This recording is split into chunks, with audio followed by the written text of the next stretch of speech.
Hello friends, આજે આપણે બનાવીશું કોકોનટ કૂકીઝ કે બિસ્કિટ।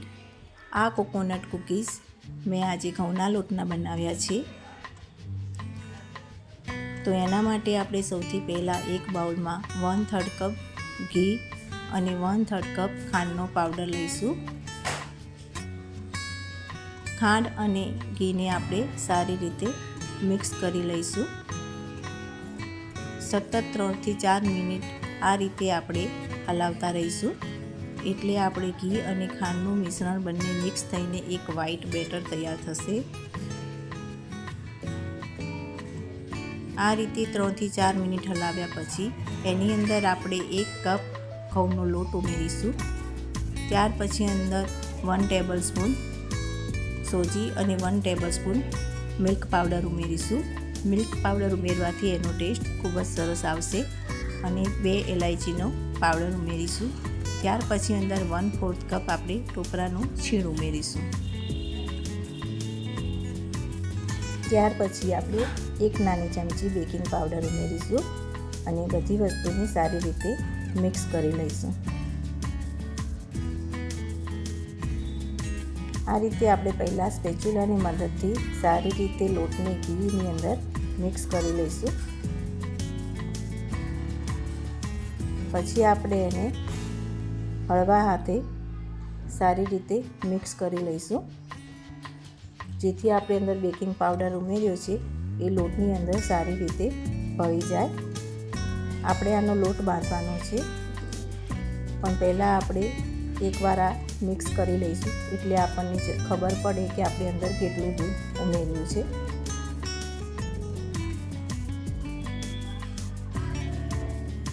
આપણે આ ઘીથી જ એનું સરસ બેન્ડિંગ આવી ગયું છે। તો હવે આપણે અંદર અડધી ચમચી દૂધ ઉમેરી એનો લોટ બાંધીશું। જેમ આપણે જરૂર પડે એમ થોડું થોડું આપણે દૂધ ઉમેરતા જશું, એકસાથે બધું દૂધ ઉમેરવાનું નથી। મેં ટોટલ 3 ચમચી દૂધ ઉમેરી અને લોટ તૈયાર કર્યો છે। આ લોટને આપણે રોટલી કરતાં થોડો કઠણ અને ભાખરી કરતાં થોડો ઢીલો એવો લોટ બાંધવાનો છે। પછી આ લોટને આપણે 10 મિનિટ માટે રહેવા દઈશું। 10 મિનિટ પછી આપણો આ લોટ સરસ સેટ થઈ ગયો છે। હવે આપણે એને એકવાર હાથેથી મસળી લઈશું। ત્યાર પછી એને આપણે આવી ચમચીની મદદથી લઈશું, એટલે બધા બિસ્કિટ એક સરખા થાય અને એના આવી રીતે લોયા તૈયાર કરી અને શેપ આપી દઈશું। આને મેં બહુ જાડા કે વધારે પાતળા નથી કર્યા, મીડિયમ સાઇઝના રાખ્યા છે। આ રીતે બધા બિસ્કિટ તૈયાર થયા પછી એક ડીશમાં આપણે ટોપરાનું છીણ લઈશું અને આ બધા બિસ્કિટને ટોપરાની છીણની અંદર આ રીતે રગદોળી દઈશું, જેથી ઉપર સરસ ટોપરાના છીણનું કોટિંગ થઈ જાય। બધા બિસ્કિટને આપણે ટોપરાનું છીણ લગાવ્યા પછી આપણે એને એર ફ્રાયરમાં બેક થવા મૂકીશું।